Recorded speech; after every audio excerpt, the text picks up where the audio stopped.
What started me on my journey for nutrition was actually health anxiety. So when I was a teenager, I had a lot of health anxiety and I would be researching a lot about diets, how to improve my health, how to get rid of my acne. I had irritable bowel syndrome as well, probably due to all the stress I was putting myself under. So I was looking at every diet under the sun, trying it all. Hadn't eaten cheese or chocolate for 2 years. I don't know how I managed it. I got so confused with all of the misleading information online. One person was telling me to eat meat, one person's telling me to eat plants. I'm just confused and I thought, I need to know what's the truth. The restriction is playing a role in affecting quality of life, actually. All of a sudden you're going to restaurants with friends and you're stressed because you can't eat half of what's on the menu. Right. Then are you actually enjoying the time with your friends, or are you thinking about how are you going to eat this meal? Yeah. After years of doing that, you start realizing this is the way I want to live, and is it worth it? Us females are at risk of weaker bones later in life, and something that we can help mitigate that is strength training. And the earlier we start, the better. Sitting here today, if you were to go back and talk to your younger, anxious diet self, what would you say to her, or what would you do differently? I would say to her,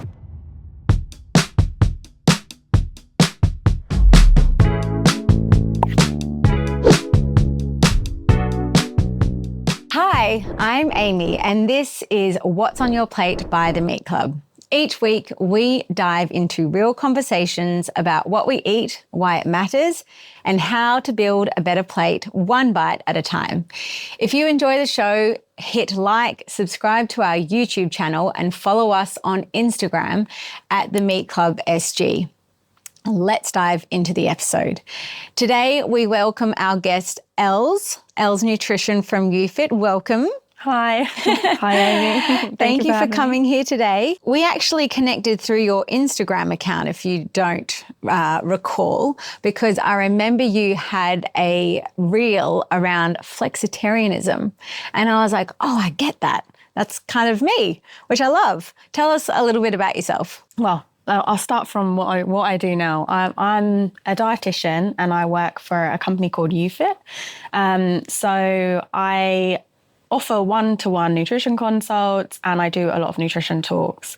But actually, when I reverse a little bit, what started me on my journey for nutrition was actually health anxiety. So when I was a teenager, I had a lot of health anxiety and I would be researching a lot about diets and how to improve my health, how to get rid of my acne. I had irritable bowel syndrome as well, probably due to all the stress I was putting myself under. Wow, yeah. And so I was looking at every diet under the sun, alkaline diets, vegan diets, all of it, trying it all.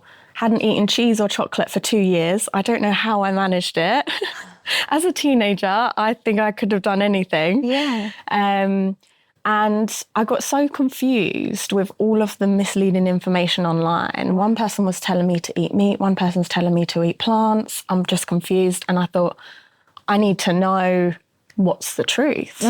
So this is where it sparked my interest in nutrition and actually wanting to be a nutritionist. Then I found out about dietetics. And so I chose the route of becoming a dietitian because I realized that this was a place where I could help people from a medical background as well. So from that degree, I went into hospital work and I actually spent 3 years working in a hospital and helping people with enteral feeding, so feeding through a tube if they're really unwell. Wow. Or, you know, anything that's really affecting the way they eat, and then they need a dietitian to help them eat. Then, you know, fast forward a couple of years, COVID passed till the time where I wanted to move out of the UK. Yeah. I then came to Singapore and changed my job scope into more of an outpatient setting where I could help healthier people change their lives in a way that maybe I started off. Wow. And so I kind of went full circle and now I'm actually doing my dream job. Okay. And helping people to navigate and simplify the diet because there's just so much information out there. And so my job is now to help people relax a little bit, condense, condense what's important, and just live a healthier and happier lifestyle when it comes to food. Wow. I feel like there's a lot to unpack there. Yeah. Okay, let's start with where you're at now. You mentioned that you had diet anxiety. So we're sitting here today, what does that look like for you? Yeah, and I suppose a lot of people come to me and they expect me to say a lot of things that they can't eat or tracking, for example. But going through the stages myself and learning what works, what doesn't, actually, my approach is more holistic for myself and for others because I know the stress that it can cause if we over-obsess on things when it comes to diet. So what that looks like for me is finding a balance with actually navigating the stress of life as well. And so can we be happy? Can we be healthy? And can that be synergistic together and harmonious without overstressing about the smaller things? So a lot of the time I'm zooming out and thinking, okay, I want to meet my nutritional needs, but if I take it one step further, how much is that going to stress me out? Of course. Yeah. Do you think the stress came from the terminology of a diet? Because I myself find dieting I just can't do it because I feel like that restriction places so much pressure on yourself. Exactly. Is that probably the catalyst, or was the catalyst for you? Yeah, I think it is the restriction. The restriction is playing a role in affecting quality of life, actually. All of a sudden you're going to restaurants with friends and you're stressed because you can't eat half of what's on the menu. Right. And then are you actually enjoying the time with your friends, or are you thinking about how are you going to eat this meal? Yeah. And, you know, after years of doing that, you start realizing, this is the way I want to live. Yeah. And is it worth it? Yeah. Because stress has a negative impact on our bodies as well. Of course. So it's about trying to weigh everything up and come to a healthy, happy conclusion when it comes to diet. I love that. And a healthy, happy diet for you, what does that look like now? I guess, what's on your plate? Cliche. No, I love that question. And I suppose maybe I don't talk about that enough because I'm talking about other people's diets. What's on my plate? I am trying to balance as much as I can within reason. So I might meal prep once or twice a week. And that includes a healthy amount of protein, actually plenty of carbohydrates because I train almost every day. Yeah. So lots and lots of carbohydrates and lots and lots of veggies. Yeah. And honestly, I can never put enough veggies into my plate. I'm always feeling like maybe I'm not having enough. But actually, I eat out a lot as well. You know, we live in Singapore and the food availability here is amazing. You know, we've got so much choice and I enjoy it. I love ramen. I love all of these options that we have. And so eating out 3 times a week is also something I really enjoy. So this is part of my healthy lifestyle, and I train and eat this way so that I can have these enjoyable meals as well and relax. I love that. When you're looking at your plate and you're doing that meal prep, I guess for our listeners' benefit, what would that look like if you mentioned protein, carbs and vegetables? If you're looking at a circular plate, how much is enough, especially for protein, you know, as women that are moving, you mentioned you move every day. How much is enough? This is an amazing question. And I think it depends. Okay. With nutrition, it always depends. For the most of us, some of us might have already seen the healthy plate of half plate veggies, quarter plate carbs, quarter plate protein. Now, this is good for most of us. And we should just be encompassing that ideally 80% of the time if we look at the general recommendations for a healthy individual. The caveat is if you train more, then I want people to look at carbohydrates like you're putting fuel in a car. If you go for a long drive, you put more fuel in the car. Yeah. And so carbohydrates should be looked at this way. Yeah. We increase our carbohydrates for the amount of work we put our body through. So if we're about to run a marathon, we might have half plate carbs, quarter plate veggies. Got it. So we change it according to the amount of energy that we need. And then protein is always something that needs to be there on the plate, always, because this is what helps us recover and heal muscles. Is there such a thing as too much protein? I know that there's a bit of a myth around the effect of like protein on your kidneys. Is that something that is substantiated, or is it exactly that, just a myth? Protein, there is, for healthy people, not so much of an unsafe upper limit. So for most people without kidney problems, they can eat plenty of protein and not worry about the amount. However, when we look at protein recommendations and the studies on protein, we can, for somebody that's active, we would want to take the weight in kilograms and times it by 1.6 to 2.2 grams per kilogram of body weight. So there's a range. And so most people, I'll float them around the 1.6, unless they're not building muscle, then we edge up and see if we can see muscle growth from there. 2.2 is really the maximum. Anything above 2.2, you may as well be using that space to have more other nutrients throughout the diet, carbohydrates, fiber, fruits, vegetables, all of the other things that give you more nutrition as well. So anything above 2.2, there's not a lot of research to support any other benefits. Okay. So although it's not unsafe to have plenty, actually there's no point above that. Yeah. I love that. And if, for example, let's take a case study like High Rocks. Are you competing this year? Yeah, this will be my third one. Wow. Yeah. As an individual or doubles? I did solo a couple of weeks ago in Taiwan. How'd it go? Good, but I was also very tired and I was ill a couple of weeks before, so maybe not as good as I hope. Okay. And as part of that training, did you have to go through a bit of strength transition, or were you already doing weights and stuff in preparation? So with the High Rocks training, obviously it's that hybrid, we've got running and then we've got the stations. Yeah. Over the last couple of years, I've been transitioning to more of the training that comes with the hybrid, High Rocks athlete style training. However, I've always been strength training since I was a teen, maybe 14, 16. My mum was a fitness instructor, so no, really, I've always been active and lifting weights somewhat. Yeah. So I can't say I started from scratch. Okay. But yes, the strength training is definitely ramped up. Yeah.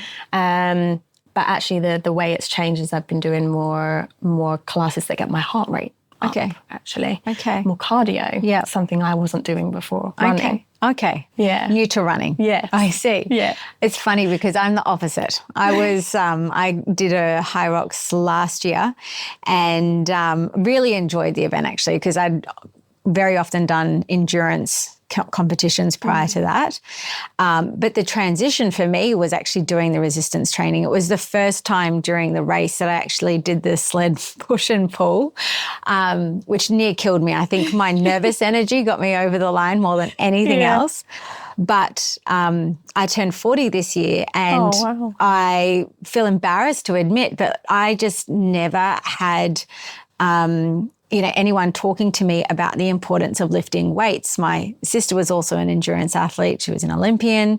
And that's just always been our bread and butter. So for me, it was always like, oh no, I don't need to lift weights. I don't want to get bulky. You know? And here I am sitting and I do weights now and I definitely don't feel like I've bulked up by any means. Yeah.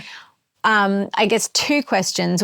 Is there, what can we teach people about the importance of lifting weights, and how do we, prep for that increase in muscle activity through food, so through your diet and supporting that change in exercise? What are the benefits of the strength training is that us females, of course, longevity is one of the key factors, right? So we want to be strong, we want to age well. So it helps with aging, but it's also helping us to stay mobile. It's helping with bone mineral density. So us females are at risk of weaker bones later in life. Oh, wow. And something that we can mitigate help mitigate that is strength training. So this is going to help to build our bone mineral density, and the sooner we start that, the better.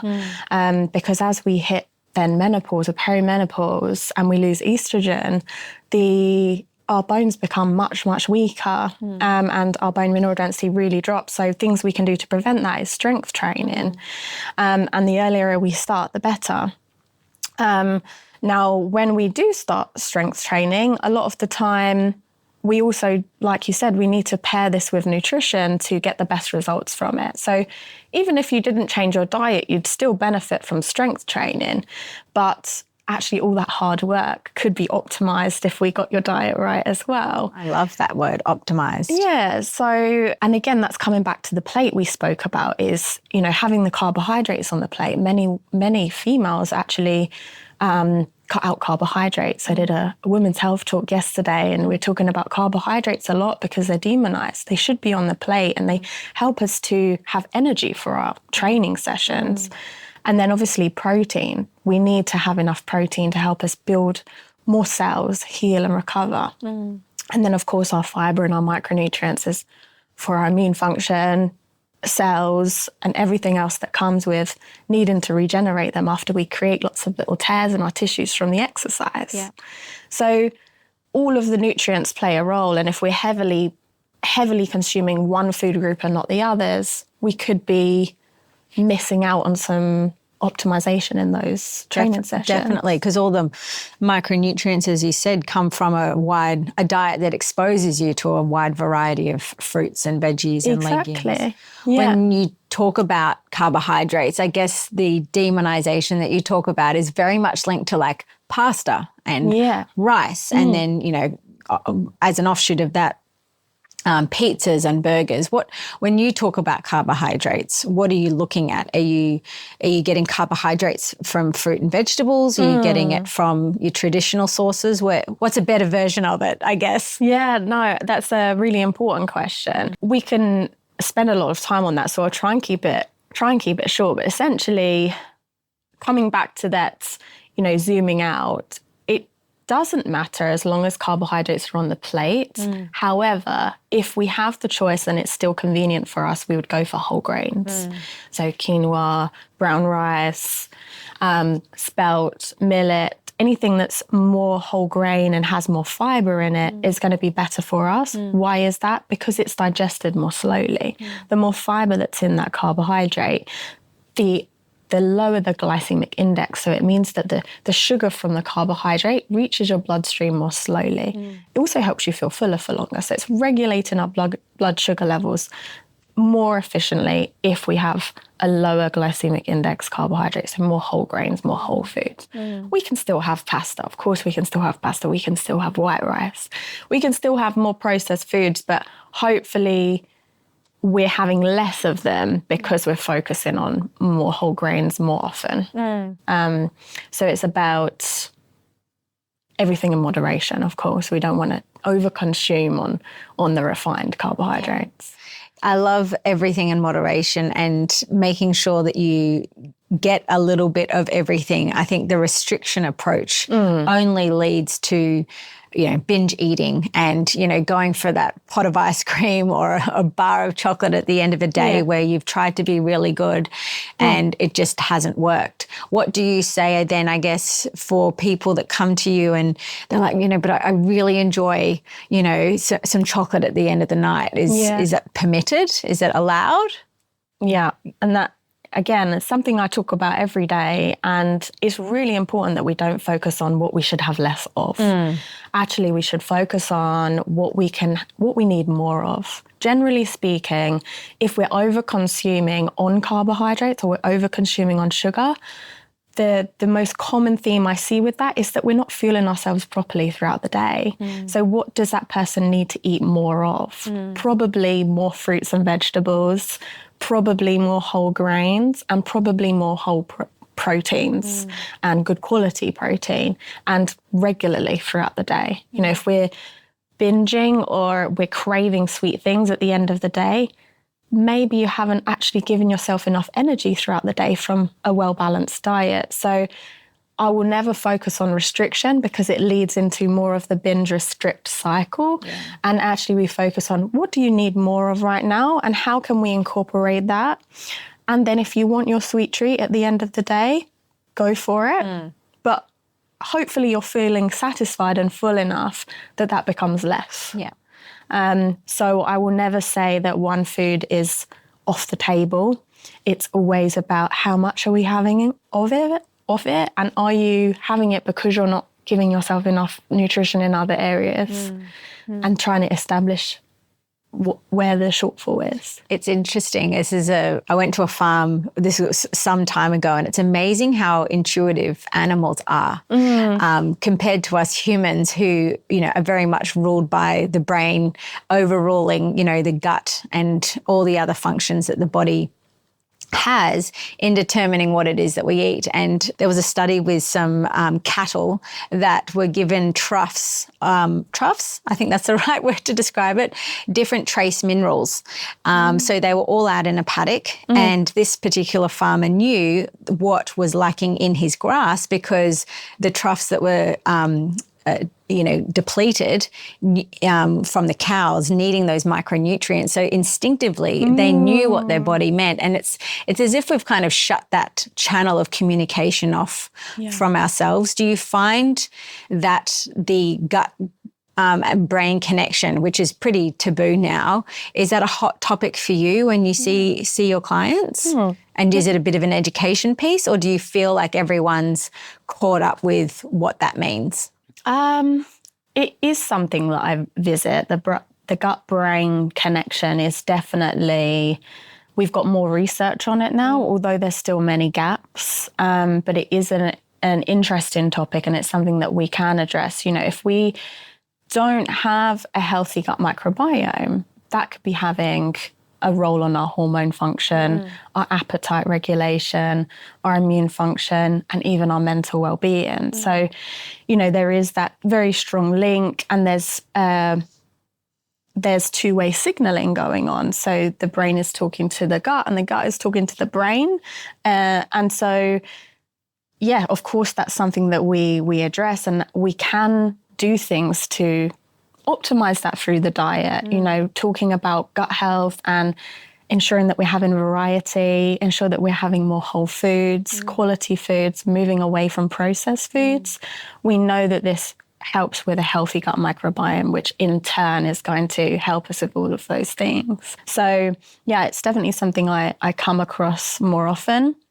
Variety is key. We're creatures of habit.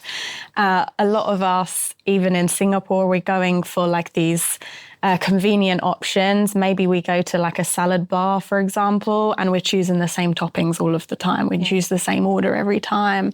Actually, how many times do you choose different toppings? Because this is going to feed different bacteria in the gut. Yeah. And so this is where variety comes in, and actually is going to be a big improvement in your diet is to incorporate a couple new fruits and veggies every week into your... It's interesting, isn't it? Because it was something I struggled with, not having the traditional seasons, that you might be exposed to in the very north and very southern hemispheres of the world. All of a sudden you have access to the same fruits and vegetables year round, which is fantastic. But you're absolutely right. If you are accustomed to just going to get the same ingredients all the time. I know that I'm guilty of this. For a good couple of years, I was making the same smoothie for myself every morning, and I thought that I was doing wonders for my body. But, having everything pureed, increasing my blood insulin levels, and I have a glucose spike. And secondly, I was exposing myself to the same micronutrients. So my gut was probably a lot unhealthier than I thought it was. You'd be glad to know I've transitioned away from that. But you mentioned before about meal prep, which I'm fascinated with. I don't do it myself. I'm kind of like what do I feel like today? But how do you go about that? What is meal prep for you? What are some of the hacks that you use to make sure that you've, I guess, fueled through a busy schedule with all the clients that you see? So it really depends on the person. Some people don't have the capacity for meal prep, and that's okay. But most of the time it is about convenience. So we're coming back to that plate of we need protein, we need carbs, and we need fiber on the plate. And can we simplify this, and can we put it together and repeat it across the week? Now, the caveat with meal prep is that maybe it's not so good for gut health because you have 4 of the same meals in a week. But, you know, if we can do what you do, what do you fancy today? And we can pull out different things, that's actually amazing because you can eat different things every time. But meal prep for me, it usually looks like I'm going to pick two recipes a week. And on a Sunday and then a Monday, I'm going to cook, and I'm going to cook six dishes for me and my boyfriend, and pop them in tubs ready for the week. And then that's either going to be lunch or it's either going to be dinner. It doesn't really matter. It can be nice and flexible. And then in the gaps, maybe I'm going to buy something because I don't know what I'm doing. I don't know what friends I'm meeting, but it gives flexibility as well. But at least then I know I've made myself plenty of meals for the week that are high protein, got some nice carbohydrates in there, whole grains, and plenty of veggies, because that's really hard to find when we're eating out. So I make sure that the bulk of my week is a meal that I know what's in. And then the rest of it can be, okay, give and take. I love that you talk about knowing what's in the bowl, because I think very often, you know, you might go to a shop to purchase yourself some lunch, but quite often there's also some hidden, let's not say nasties, but there's some hidden ingredients in there that you would never think to put in your food if you were preparing it at home. Could you walk us through like what those common ingredients might be and what impact they would have on not just how you feel, but on your overall health? Yeah. I know. I think, again, coming down to the fact that when we are eating out, we don't know the source. We don't know the source of that product or where they're buying their produce from. So we're just trusting that it's semi-good quality, maybe not, and that's the fact of it.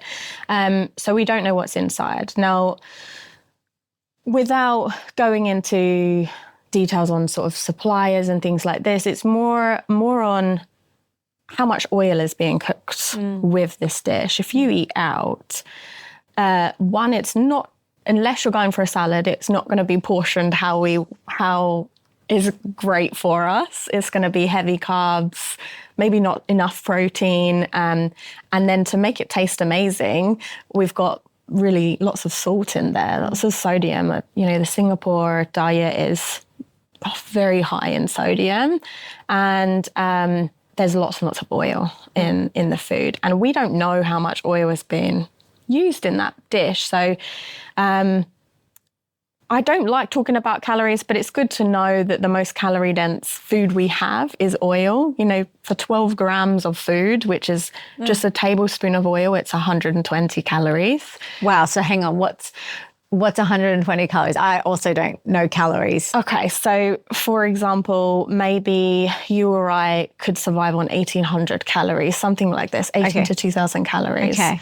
So if we're talking about 120 calories in 12 grams of food, if we compare that to, say, a bowl of fruit could be 200 grams and be the same amount of calories. Okay. So we could have 200 grams of fruit, 200 grams of food, or 12 grams of food for the same amount of calories. Yeah. So I don't want to demonize fats because we still need fats, maybe 1 or 2 teaspoons with meals.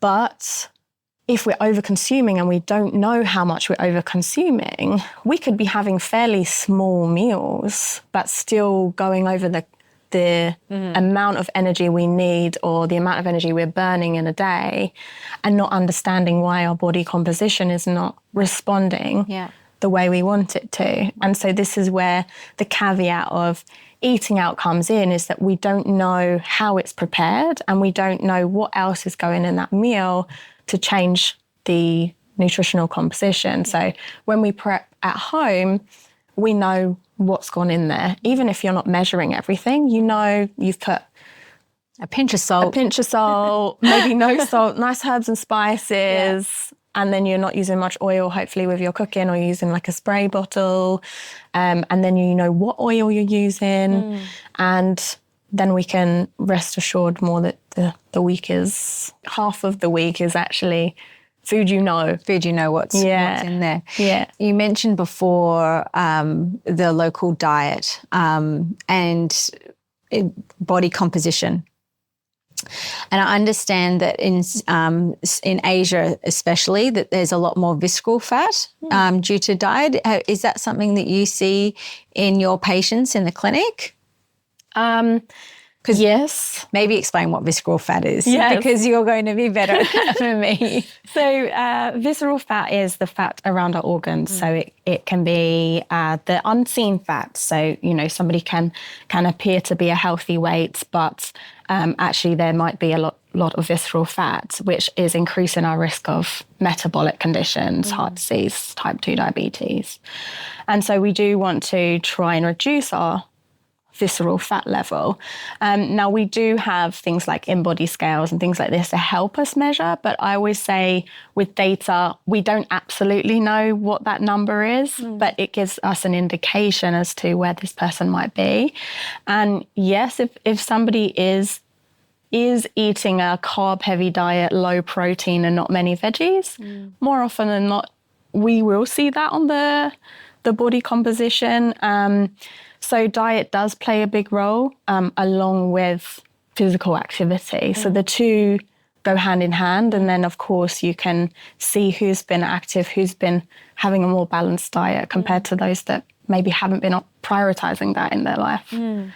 So getting that visceral fat off your body is important. Is it safe to say, and correct me if I'm wrong, that having is it subcutaneous fat? Am I pronouncing that right? Yeah. That is, I guess, the better form of fat to have. So the type of fat that is slightly more visible to the naked eye, you know, on your thighs or on your stomach or around your hips. Yeah, there is some science to this, is that, you know, if we store fat around our hips and around away from our organs, this is better than having it around our abdominal area. However, I don't often focus on that because we can't choose where it goes and we can't choose where it comes off. And so this is genetics. And so, again, coming down to the stress of worrying about things we can't control. This is one thing we cannot control. And so we just trust that, you know, if we're taking the right steps, it's going to come off gradually in all places, depending on your genetics, and we're going to do the best we can with what's within your control. But knowing where it's stored and what's helpful and what isn't, actually, we can't do anything about it. So it's. I love that, because what do you think the role of social media is in like helping this narrative and probably, you know, you used the term earlier around anxiety. You know, for social media especially, and the education points that come through those channels, how important is that? Because you're a creator yourself. How important is that as a channel, and how do you think that can be better supported on places like social media to take off the anxiety edge, so to speak? I think this is a really hard one because there's so many benefits that come to social media. It can really inspire and it can give ideas. I mean, I always get lots of lovely recipe ideas and amazing things like this. But there's also the cost of comparison and also incorrect information. You know, anybody can post nutrition information on social media, regardless of their credibility or their whether they've studied nutrition or not. And so it can be a very confusing place, actually. And obviously the algorithm will depend on what is being shown to you. So for some, it can be very inspiring. But for most of us, I think it can be the thief of joy sometimes. So it really it's really important to choose who you're following. You know, is this person giving nutrition advice, and do they have the qualifications to give nutrition advice? If not, question whether their advice is actually suitable or accurate. And, you know, this is something my entire job is built off of, is correcting misinformation. And because there's just so much of it, and social media is one of these sources where, you know, there's carnivore diet, vegan diets, all of these different diets that people are talking with such certainty on. And so it can be a very confusing place. So I always try to advise people to take everything with a pinch of salt. And, you know, if they're really pushing something, you know, question the validity of that, because actually there's no hard yes or no. It always depends. It always depends on what are you going to have instead. And so sitting here today, if you were to go back and talk to your younger, anxious diet self, what would you say to her, or what would you do differently? I would say to her, there's no magic cure when it comes to diet, because that's what I was trying to look for as a magic cure. It's okay to be uncertain in life, and it's okay to not be perfect. Your diet does not need to be perfect for you to live a happy and healthy life. I love that. And so it's about doing the best that you can and enjoying the process. But simplify it, make it easy, and enjoy other things in life whilst you're trying to be healthy. Yeah. Was there, between then and now, a aha moment for you where, you know, you came to this place now that I can see is much more calm and urethral than perhaps that earlier version? I don't know if there was one distinct point. It was years of, actually it was my degree. My degree knocked it out of me because I realised there was no magic cure with diet, and that all of the things I was believing in were things that dietitians mocked. In the society. They were, okay, you know, if you believe in that, come on now. And so that knocked it out of me, along with, you know, actually having some therapy. And, you know, breath work, something I do all of the time, every day. So it's taken a long time to get to a place of actually relaxing and enjoying, but part of that was my degree. I love that, that you're very open about therapy as well, because it is a natural process for a lot of people. And having that third-party outlet can be really important. I've seen people myself. Maybe you can tell us a little bit about your breath work, though, while we're here. It's 9D, I think you mentioned. 9D breath work. This is a couple of years ago. I went on a healing journey. Again, I think I'm always one of those people that will always be evolving, I think. And I came across 9D breathwork, even after years of doing, you know, deep breathing exercises. And it blew me away. It really blew me away. It kind of transformed the way I think about certain things in my life. I had many light bulb moments in just one session. So I did the course. I spoke to the company I work for, UFIT, and they were happy for me to start running the classes there. And so it's just something that I do because I love it, and I want other people to experience something that helped me so much. As being part of your wheelhouse, if you had a client come in, would you often incorporate that into your approach? Sometimes, yes. Sometimes, yes. So I always give it as an option, of course, with other breathwork exercises. But if somebody is struggling with their mindset, and then I encourage them to have different tools in the basket to help them with it, to relax, to find a stress reliever. It's somatic therapy, so it's therapy without talking about it. If we don't want to talk about our problems, sometimes we need to feel it instead. And so the breath work can be a nice outlet for that. And so I do encourage some of my clients to come and try a class. Okay.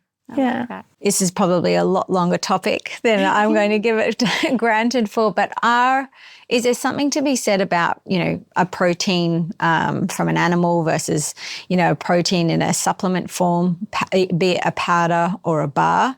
What place do they each play in terms of hitting those protein targets or goals that we would have? Yeah, I really like this question because I get asked it often. And food first is always going to be my first port of call. Can we meet our protein targets through whole quality food? Now, if we consume meat, we can be consuming complete proteins, so things like chicken, beef, pork.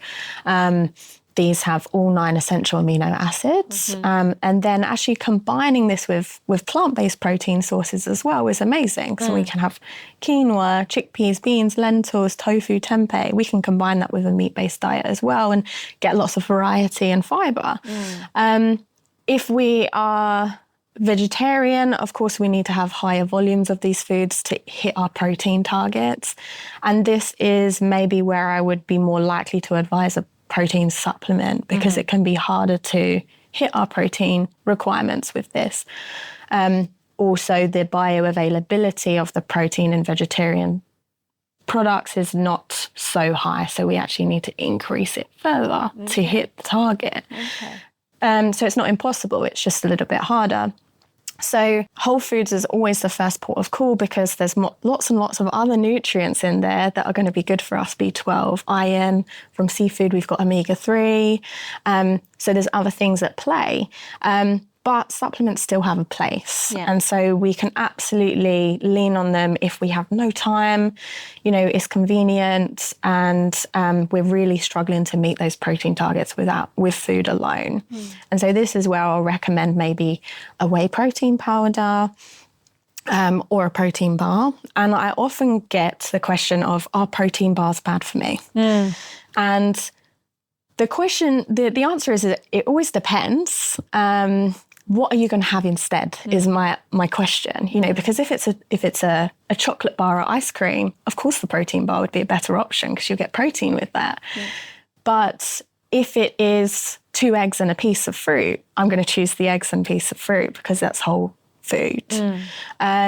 So it always depends, and actually there's a place for everything. So if we don't have the time and we need something quick and convenient, a protein bar and a protein shake is absolutely fine. I have protein shakes. I have a protein shake every day just because I want to ensure I'm going to hit my protein target, and sometimes I'm not sure if I've had enough protein in the day, or sometimes I've not had time to have my high protein snacks or have the protein powder. So it's okay. But of course, I'd prefer it to come from quality whole food.